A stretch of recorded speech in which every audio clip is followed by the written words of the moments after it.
दोस्तों, बिहार शिक्षक भर्ती में डोमिसाइल नीति लागू करने को लेकर के 9 सितंबर को बिहार बंद का ऐलान जो है हमारे शिक्षक अभ्यर्थियों के द्वारा किया गया है। इस खबर को प्रमुखता से जगह जो है दैनिक भास्कर का मुजफ्फरपुर संस्करण है उसमें दिया गया है। जो खबर है उसकी कटिंग हम यहाँ पे लगा भी दे रहे हैं। क्या कुछ इसमें कहा गया है उसको हम पढ़ के आपको बता रहे हैं। इसमें दोस्तों कहा गया कि जो शिक्षक नियुक्ति में बाहरी अभ्यर्थियों की संख्या ज्यादा होने से जो है हमारे बिहार से शिक्षक अभ्यर्थी जो है वो नाराज चल रहे हैं। जैसा कि आप लोग जानते भी हैं कि टीआरई 1 टीआरई 2 में बड़े पैमाने पे फर्जीवाड़ा करके गलत ढंग से जो है बाहरी कैंडिडेट को जो है इसमें बहाल किया गया है। और जैसा कि आरटीआई के माध्यम से भी जो खबर आप लोग जानते ही हैं, जो आया था जवाब, उसमें भी बताया गया है कि ज्यादा से ज्यादा संख्या में जो बाहरी कैंडिडेट का हुआ है।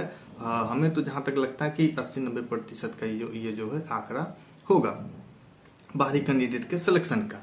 इसी सब तमाम मुद्दों को लेकर के 9 सितंबर को बिहार बंद करने का ऐलान जो है किया गया है। और इसमें क्या कुछ कहा गया है वो आपको हम पढ़ के बता रहे हैं, फिर उसके बाद इस पर हम चर्चा करेंगे। राज्य की सरकारी नौकरियों में डोमिसाइल नीति लागू करने की मांग को लेकर के छात्र युवाओं ने 9 सितंबर को बिहार बंद का आह्वान किया है। बीपीएससी की ओर से चली शिक्षक भर्ती प्रक्रिया में बड़ी संख्या में दूसरे राज्य के अभ्यर्थियों के चयन को लेकर के इसमें नाराजगी है। इसके लिए अब तीसरे चरण का परिणाम जारी करने से पहले डॉक्यूमेंट वेरिफिकेशन कराने और डोमिसाइल नीति लागू करने की मांग की जा रही है। यानी कि जो अभी टीआरई 3 का जो रिजल्ट आना है, रिजल्ट आने से पहले जो डॉक्यूमेंट वेरिफिकेशन करने की बात कही जा रही है। और ये भी मांग किया जा रहा है कि टीआरई 3 से ही डोमिसाइल नीति जो है लागू किया जाना चाहिए। दोस्तों, ये आवश्यक भी है कि डोमिसाइल नीति बिहार जैसे राज्य में लागू होना ही चाहिए, क्योंकि बिहार में जिस तरीके का जो परिवेश है, जो सामाजिक ढांचा है, उसमें आप अगर देखेंगे तो आपको समझ में आएगा कि बिहार में अति आवश्यक है डोमिसाइल नीति लागू करना। क्योंकि आप जानते हैं कि बिहार एक गरीब प्रदेश है और यहाँ से लोग जो है रोजगार के अभाव में, नौकरी के अभाव में जो है दूसरे प्रदेश में पलायन करते हैं। और पलायन कितना कष्टदायक होता है, कोई आए और बिहार के निवासियों से पूछे कि दूसरे राज्य में जाकर के नौकरी करने में कितनी कठिनाइयों का सामना करना पड़ता है। लेकिन वहीं जब बात किया जाए सरकारी नौकरी की तो बात यहाँ पे चली आती कि दूसरे प्रदेश के लोगों को यहाँ पे भरा जा रहा है गलत तरीके से। पिछले दिनों आप देखे होंगे कि बहुत सारे लोगों को जो है इसमें से निकाला भी गया है।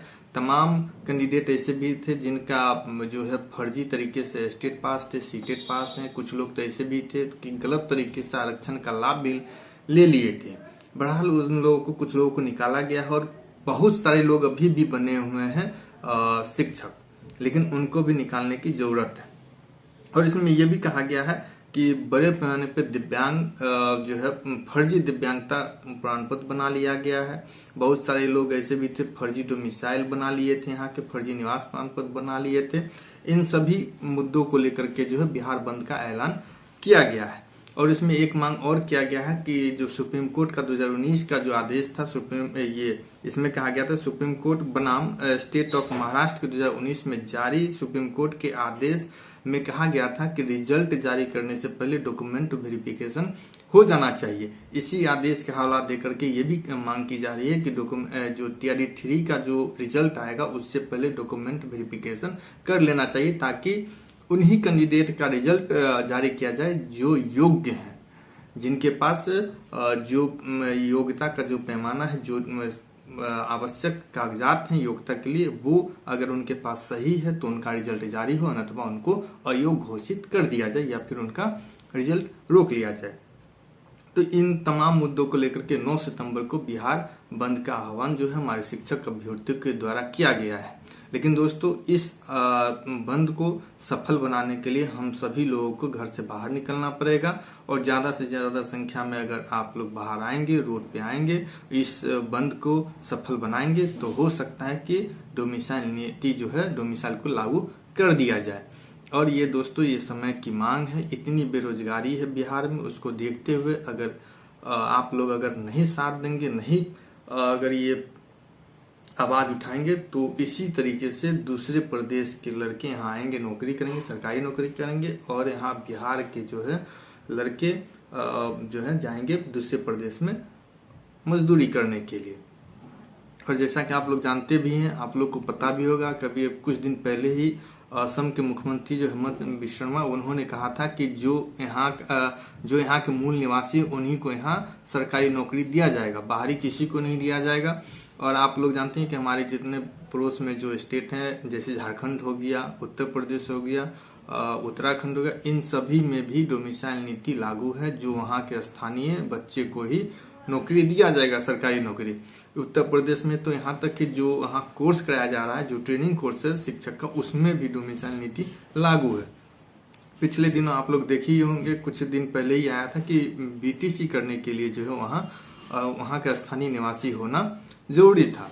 उसी तरीके से आप देखेंगे कि कर्नाटक में भी कुछ दिन पहले ही, 1 महीना पहले ही का न्यूज है कि उसमें कहा गया था जो प्राइवेट सेक्टर की जो नौकरी है उसमें भी स्थानीय को ही आरक्षण दिया जाएगा, यानी कि स्थानीय के लिए ही वो आरक्षित रहेगा प्राइवेट सेक्टर का नौकरी।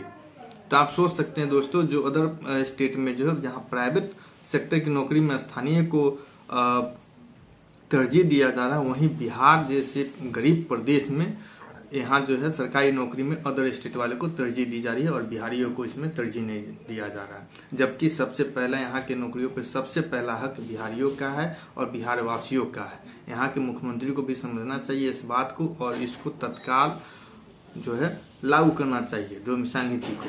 तो दोस्तों, इस खबर में फिलहाल इतना ही।